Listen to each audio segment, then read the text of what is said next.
दहशत गर्दी और मुआशी मुश्किलात का चैलेंज। वजीर आजम शहबाज शरीफ का तमाम कौमी सियासी कायदीन को एक मेज पर बिठाने का फैसला। इस्लामाबाद में 7 फरवरी को कुल जमाती कॉन्फ्रेंस बुला रही तमाम कौमी सियासी कायदीन को APC में शिरकत की बाज़ाब्ता दावत दे दी। PTI चेयरमैन इमरान खान को भी APC में मदऊ किया गया। वफाकी वजीर अयाज सादिक का PTI रहनुमा असद कैसर और परवेज खटक से राबता। APC में शिरकत की दावत। कॉन्फ्रेंस में दहशत गर्दी के खिलाफ कौमी क़यादत मुश्तरका लाहे अमल तय करेगी।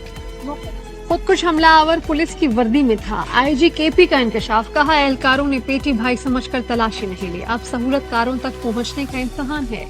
IG KP मुअज़्ज़म जां अंसारी प्रेस कॉन्फ्रेंस में जज्बाती हो गए। कहा कि कुछ लोगों ने ज़ाती मकासद के लिए सोशल मीडिया पर प्रोपेगेंडा किया। प्रोपेगेंडे के पीछे वो लोग थे जो मर्जी की पोस्टिंग चाहते थे या ज़ाती मफाद था। दहशतगर्दी में शहीद अफराद की तादाद 101 नहीं 86 है। शेख रशीद के खिलाफ थाना मरी में भी मुकदमा दर्ज। कार्य सरकार में मुदाखलत और संगीन नताइज की धमकियां देने की दिफात शामिल। आसिफ जरदारी पर इमरान खान के कत्ल के इल्जाम के केस में शेख रशीद गिरफ्तार। अदालत ने साबिक वजीर दाखिला को 2 रोजा रिमांड पर पुलिस के हवाले कर दिया। रिमांड देने पर शेख रशीद का भूख हड़ताल का ऐलान। कहते हैं सारी रात सोने नहीं दिया गया, ये सब कुछ राना सना करवा रहा है। तारीख गवाह है, जिसने मुझे गिरफ्तार किया उसकी हुकूमत गई। शहबाज शरीफ तुम्हारे दिन गिने जा चुके। अदालत में बयान दिया। मुझसे पूछा जा रहा है इमरान खान ने क्या इन्फॉर्मेशन शेयर की। इमरान खान ने कहा इनके पास सबूत हैं कि आसिफ जरदारी इन्हें मारना चाहता है। मैंने वही बात दोहराई। शेख रशीद के भतीजे साबिक MNA शेख राशिद कहते हैं शेख रशीद अदालत से रवानगी के बाद से लापता है। शेख रशीद पर 15 किलो हीरोइन नहीं डाली, तैयबा गुल की तरह अगवा किया, ना बशीर मेमन की तरह वॉशरूम में बंद किया। कानून तोड़ने पर जवाब तो देना पड़ेगा। अब बॉस और चपड़ासी दोनों की हवा निकली हुई है।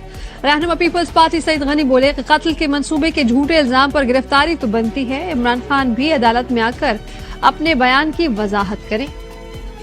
चेयरमैन PTI इमरान खान ने शेख रशीद की गिरफ्तारी की मजम्मत कर दी। कहते हैं इम्पोर्टेड हुकूमत के हाथों दिवालिया हो चुके हैं। हमें ऐसे वक्त में सड़कों पर एहतजाजी तहरीक की तरफ धकेला जा रहा है। क्या ऐसी सूरत हाल में पाकिस्तान एहतजाजी तहरीक का मुतहम्मिल हो सकता है। चौधरी परवेज इलाही ने भी गिरफ्तारी की मजम्मत कर दी। कहा निगरान हुकूमत इलेक्शन कराने आई है, इस पर तवज्जो दे। हमें डरा धमकाकर गिरफ्तारियां करके हिरासा नहीं किया जा सकता। सूबे के हालात दुरुस्त नहीं। इलेक्शन कमीशन से कहा है इदारों के साथ बैठकर इंतखाबात का फैसला करें। इंतखाबी शेड्यूल का ऐलान करें, हमें कोई एतराज नहीं होगा। इलेक्शन जरूर होंगे मगर इस वक्त रियासत खतरे में है। गवर्नर खैबर पख्तूनख्वा गुलाम अली कहते हैं कि पहले कौमी असम्बली से इस्तीफे देकर 6 माह तक सड़कों पर फिरते रहे। जब इस्तीफे मंजूर हुए तो धरना दे दिया। असम्बली तहलील करने में जल्दी की, अब सब्र से काम लो और शहदा के लवाहिकीन से ताज़ियत करो। PTI ने 43 साबिक MNAs ने इस्तीफे मंजूर करने का इक़दाम लाहौर हाई कोर्ट में चैलेंज कर दिया। इंडस हाईवे पर कोहार टनल के करीब खौफनाक हादसा। जहाँ बहक होने वालों की तादाद 17 होगी। मरने वालों में खवातीन और बच्चे भी शामिल। रेस्क्यू जराये ने बताया है कि लाशें और एक जख्मी को अस्पताल पहुंचा दिया गया। ट्रॉलर और मुसाफिर कोच के दरमियान तसादुम हुआ। हादसा ट्रॉलर का ब्रेक फेल होने के बायस पेश आया। कराची में खातून ड्राइवर ने DSP को थप्पड़ मार दिया। PIDC पर गाड़ी रोकने पर खातून आपे से बाहर हो गई।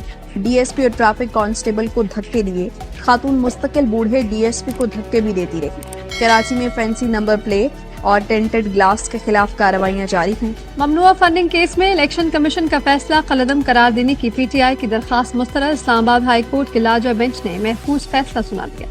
कागजात नामजदगी में मुबैना बेटी जाहिर न करने पर इमरान खान की नाअहली का केस। इस्लामाबाद हाई कोर्ट का लार्जर बेंच बनाने का फैसला। इलेक्शन कमीशन में कराची बल्दियाती इंतखाबात में मुबैना धांधली केस की समाअत तमाम रिटर्निंग ऑफिसर्स को रिकॉर्ड समेत 7 फरवरी को पेश होने का हुक्म। लाहौर के एहतसाब अदालत ने फवाद हसन फवाद को आमदन से जायद असासाजात केस में बरी कर दिया। वजीर आजम ने कराची में न्यूक्लियर पावर प्लांट कैनप 3 का इफ्तिताह कर दिया। इफ्तिताही तकरीब से खिताब में कहा मुश्किलात के बावजूद पाक चीन दोस्ती मजबूत होती गई। चीन ने पाकिस्तान का जंग और अमन में साथ दिया। उम्मीद है चीनी दोस्ती बिजली के यूनिट की कीमतों में कमी करेगी। पावर प्लांट चीन की शराकत से बनाया गया है। मंसूबे से बिजली की मजमूई पैदावार 2200 मेगावाट हो जाएगी। डॉलर के ज़खायर में कमी का सिलसिला जारी। स्टेट बैंक के पास ज़खायर 3 अरब 8 करोड़ डॉलर रह गए। बरामदात में कमी को भी ब्रेक न लग सके। तुम अपने आप में जादू हो। कौमी कप्तान बाबर आजम का ICC cricketer of the year की ट्रॉफियों और कैप्स के साथ फोटोशूट। दिलकश तस्वीर की सोशल मीडिया पर धूम।